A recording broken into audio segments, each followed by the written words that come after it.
Henri va à Paris et son chat.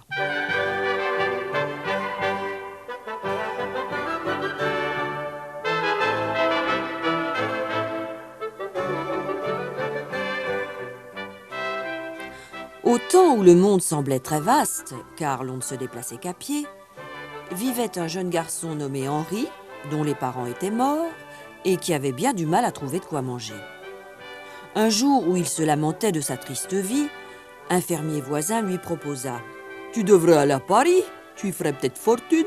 On dit qu'à Paris, les rues sont pavées d'or. » « Pavées d'or ? Moi, un seul caillou me rendrait riche !» s'exclama Henri. « Ne rêve pas trop, » reprit alors le fermier en riant. « Moi, je ne crois jamais ce que disent les gens de la ville. » Mais il était trop tard pour empêcher Henri de rêver. « Eh bien, en route pour Paris !» s'écria-t-il. « Je pars faire fortune !» Un panneau, juste à la sortie du village, indiquait Paris. « Fort bien, se dit Henri. La ville doit être juste derrière la colline. » Mais Paris n'était pas derrière cette colline, ni derrière la suivante, ni derrière celle d'après. Et la nuit venue, Henri, fatigué, s'étendit pour dormir au pied d'un vieux chêne. Au milieu de la nuit, il fut réveillé par une chatouille sur la joue. C'était un chat roux qui lui demandait « Pardon, monsieur, auriez-vous un petit peu de lait ?» « Désolé, » répondit Henri, « j'ai fini mes provisions et je n'ai pas un sou pour acheter autre chose. »« Ça ne fait rien, » conclut le chat. « Si nous nous serrons l'un contre l'autre, nous nous tiendrons chaud au moins. » C'est ainsi qu'Henri devint l'ami du chat, qui s'appelait Tom. Le lendemain matin, ils reprirent ensemble le chemin de Paris. Ils marchèrent et marchèrent, jusqu'à ce qu'Henri déclare enfin « Je m'en retourne, Tom, j'en ai assez. Jamais je n'arriverai à Paris. » Il avait à peine tourné les talons que le son d'un carillon traversa les champs. C'étaient les cloches de Paris qui sonnaient. « Reprends ton chemin, Henri, tu seras maire de Paris. » Elles sonnèrent et chantèrent jusqu'à ce qu'Henri change d'avis. « Plus question d'abandonner !» s'écria Tom. « En route pour Paris !»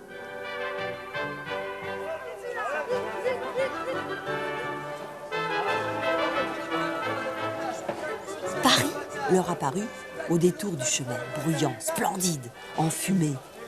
Et les rues n'étaient pas pavées d'or, elles étaient couvertes de boue. Henri et Tom se frayèrent un chemin hors de la foule et pénétrèrent dans une cour. Henri frappa à la porte du sous-sol d'une belle maison et cria « Auriez-vous du travail pour un courageux gars de la campagne ?» Un visage terrifiant, aussi blanc que la pâte à pain et couronné d'une tignasse rousse, surgit.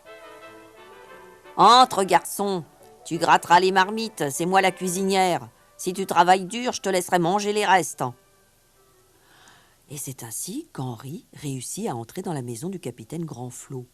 Il peina si dur ce premier jour que le soir venu, il n'attendait plus que son lit pour dormir. Mais le grenier était plein de souris.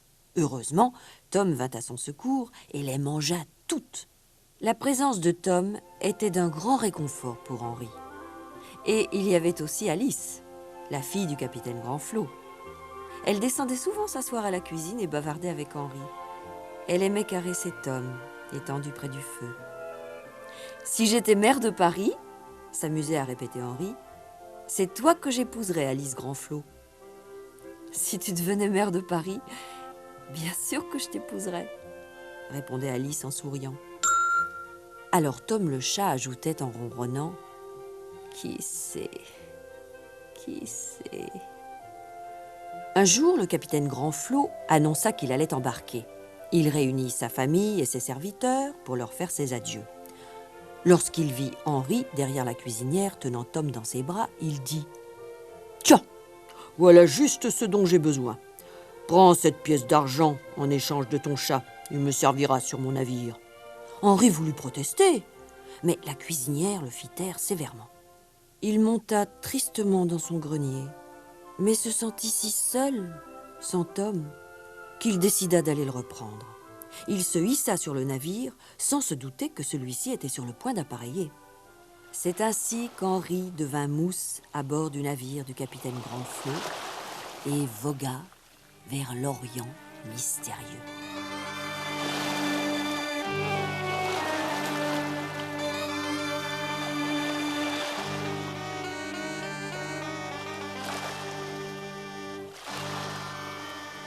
Après des semaines de navigation, le bateau s'échoua lors d'une tempête sur un rivage inconnu. D'inquiétants soldats escortèrent l'équipage jusqu'au palais du sultan Suleiman. « Puissant Suleiman, dit le capitaine en déballant ses marchandises devant le sultan, je dépose à vos pieds mes humbles biens dans l'espoir de plaire à votre majesté. »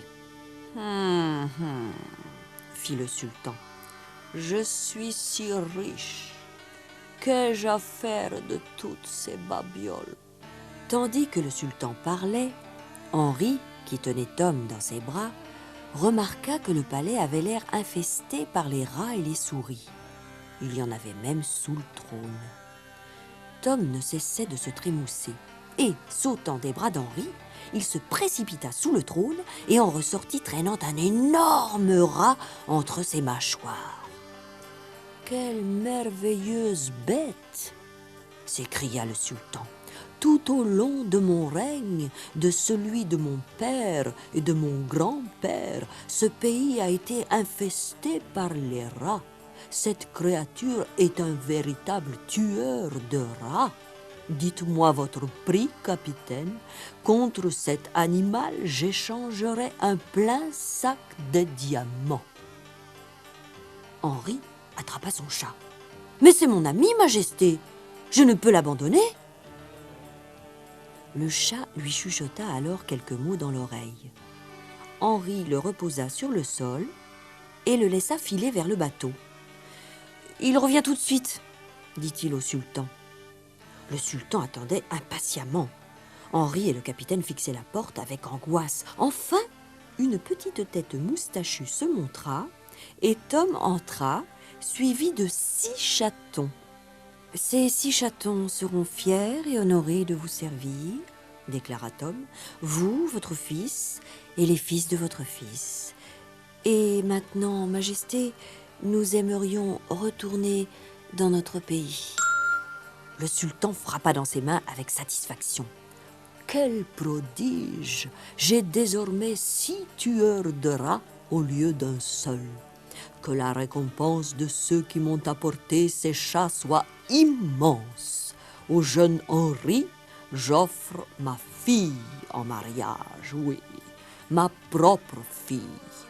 Tu n'es pas marié, au moins, jeune homme. »« Non, majesté, mais j'ai promis de n'épouser que la belle Alice Grandflot, la fille de mon capitaine. » Le sultan fut fort déçu, et sa fille encore plus. Ils se consolèrent en remettant à Henri 3 sacs de diamants et un turban de soie. « Oh, très généreux Suleiman, » dit alors le capitaine. « Notre navire est échoué sur votre beau rivage et a été abîmé par la tempête. Sans votre aide, jamais nous ne pourrons rentrer chez nous. »« Pas un mot de plus, » s'écria le sultan. « Voici 2 tapis volants tissés par mon magicien, l'un pour l'équipage du navire, l'autre pour transporter mon humble cadeau. » C'est ainsi qu'Henri rejoignit Paris. Lorsque les 2 tapis descendirent sur le toit de la maison du capitaine, Alice les vit et leur fit signe en riant par la fenêtre. « Henri !» s'écria le capitaine en descendant du tapis volant. « Maintenant que tu as fait fortune, tu es le meilleur mari dont je puisse rêver pour ma fille. Et mieux encore, je la crois très amoureuse de toi. Va donc lui demander sa main. »« Te rappelles-tu ma promesse ?» dit alors Alice. « J'ai fait le vœu de t'épouser à la seule condition que tu deviennes le maire de Paris. » L'amour d'Henri pour Alice était tel qu'il se mit aussitôt à l'œuvre. Grâce au trésor que lui avait donné le sultan, il devint très vite un marchand riche et heureux. Il était courageux, célèbre et beau. Avant 2 ans, il était élu maire de la ville de Paris.